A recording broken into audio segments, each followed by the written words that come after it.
never thought a simple message could change my entire life. I was a woman who had everything: a thriving tech startup, a luxury apartment in Manhattan, and a small circle of close friends who genuinely cared. I had built my success from the ground up. At 32, I was financially independent and proud of every achievement, but there was one thing I didn't have: someone to share it with. Loneliness was the quiet shadow in my life. I hid it well beneath business meetings and investor calls. That's why when I met Ethan online, I allowed myself to hope. His profile was captivating. Handsome, witty, with photos of exotic places and a smile that made you feel like he was looking right into your soul. He said he was working abroad, a consultant traveling between Dubai and London. His messages were thoughtful and kind, the kind of man who made you feel heard and important. Our conversations started slow, just texts and shared playlists. But soon we were calling every night, talking about everything from childhood dreams to favorite books. Ethan had a way of making me feel less alone. I found myself looking forward to our calls, even in the middle of hectic days. And then the signs started to appear. At first, the little things didn't seem suspicious. Ethan told me about his tough financial situation abroad: work delays, visa issues, medical emergencies. He never asked for much at first, just small favors here and there. A few $100s for a doctor's appointment, a phone bill, or a plane ticket back home. I was cautious, of course. But every time I hesitated, he was understanding and never pushed too hard. "I promise you, this is temporary," he said softly during one late-night call. "I'm working hard to get us to the life we talked about." His voice was so sincere, so full of hope, I couldn't say no. I started sending money, small amounts at first, then larger transfers. I told myself it was a loan, that he'd pay me back as soon as he was back in the States. I wanted to believe in him, in us. I even started rearranging my schedule to be available when he called, buying gifts for his imaginary apartment, learning to cook dishes he said he missed. My friends noticed the change in me. One evening, my closest friend Mia cornered me. "Rachel, are you sure about this guy? You barely even met him in person," she said, her brow furrowed with worry. "I'm just scared you're getting hurt." I brushed off her concern with a smile, not wanting to admit how much I wanted to believe Ethan was real. "I know what I'm doing," I told her. "He's different." The first red flag hit me like a slap in the face on a rainy Tuesday afternoon. I was scrolling through social media when I stumbled across a photo. One of those casual posts that had no connection to Ethan.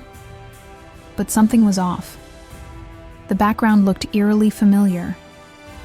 A street corner in New York City? But Ethan said he was thousands of miles away. I shook it off. Maybe it was just coincidence. I wanted so badly to trust him that I ignored the gnawing feeling in my gut. Days later, I asked him directly about his location during one of our video calls. His face flickered with surprise, maybe even a hint of panic, before he smoothly replied, "There was a delay with the project here, so I had to come back for a bit. I didn't want to worry you." I wanted to believe him, and I did, for a while. But the little lies started piling up. The calls became shorter, his excuses more elaborate. I was sending money without knowing if it ever reached him. When I pressed for proof, he'd get defensive or change the subject.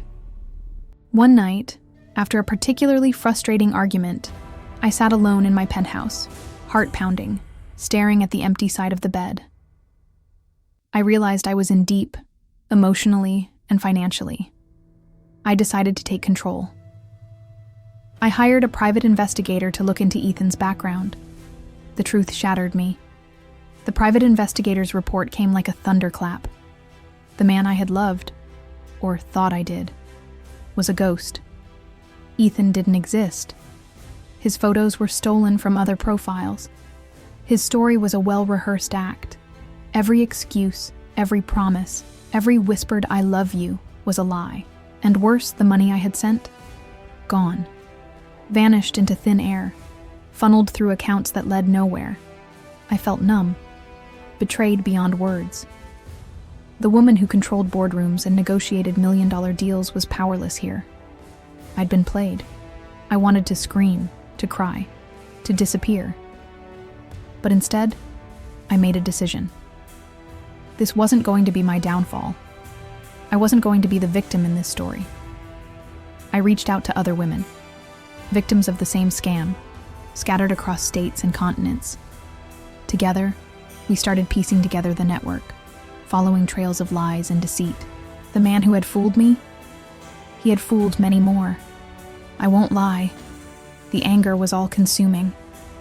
The betrayal stung like 1,000 cuts, but beneath it was a fierce fire I hadn't felt in years.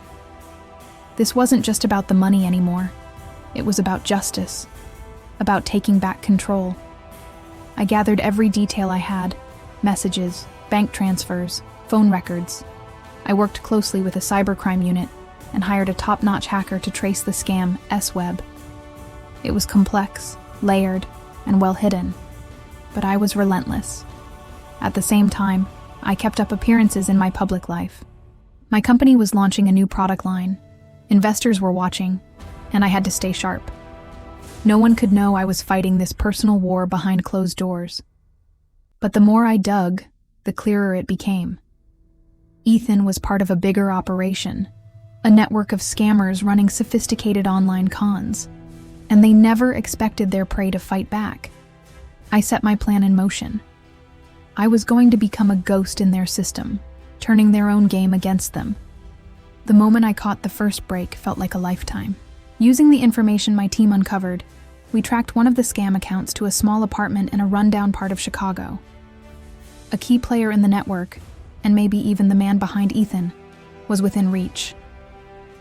I coordinated with law enforcement and cybersecurity experts to orchestrate a sting. But I wanted more than just arrests. I wanted to expose them publicly, to shatter their operation and warn others. While the authorities prepared their move, I took to social media anonymously, sharing my story and pieces of evidence. Messages poured in from others like me, victims who had been too ashamed or scared to speak. The network started unraveling. One night, as the arrests were made, I felt a mixture of triumph and emptiness. Revenge had its cost. I had risked everything, but for the first time in months, I felt free. The dust settled, and life slowly returned to a new kind of normal. The news had covered the takedown of the scam network, though I remained anonymous, preferring to rebuild quietly. But the emotional scars lingered. Trust didn't come easily anymore. Friends who once urged me to open up now saw a quieter, more guarded version of me. I spent nights replaying every conversation, every promise, searching for signs I had missed. The truth was harsh. Love had been a lie. But I also discovered strength I didn't know I had. In the months that followed, I threw myself into my work and into helping others. I started a foundation for online scam victims, offering resources and support for those trapped in similar webs. Slowly, I began to believe that love was still possible. Not the perfect fairy tale kind, but real, grounded, and honest. One afternoon, nearly a year after the whole nightmare began, I received a message. Not from Ethan, I knew better now, but from someone genuine, someone who had heard about the foundation and wanted to volunteer. His name was David. He wasn't perfect and he didn't claim to be, but his honesty and kindness slowly chipped away at my walls. For the first time in a long time, I allowed myself to hope again. I realized that sometimes, the deepest betrayals teach us the most valuable lessons. They force us to grow, to protect ourselves, but also to open our hearts cautiously. As for Ethan, he was gone from my life forever, a shadow in the past. But I refused to let that shadow define me.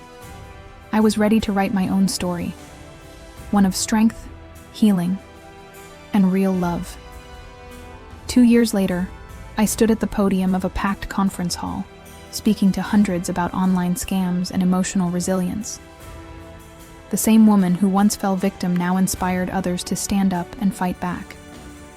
The scars were still there, but they were reminders, not weaknesses. I had rebuilt my life from the ashes, stronger, wiser, and more compassionate. As I looked out at the sea of faces, I saw hope reflected back at me. My story was no longer about betrayal. It was about courage, justice, and the power to reclaim your life, even when the odds are against you. Because sometimes, the greatest revenge is living well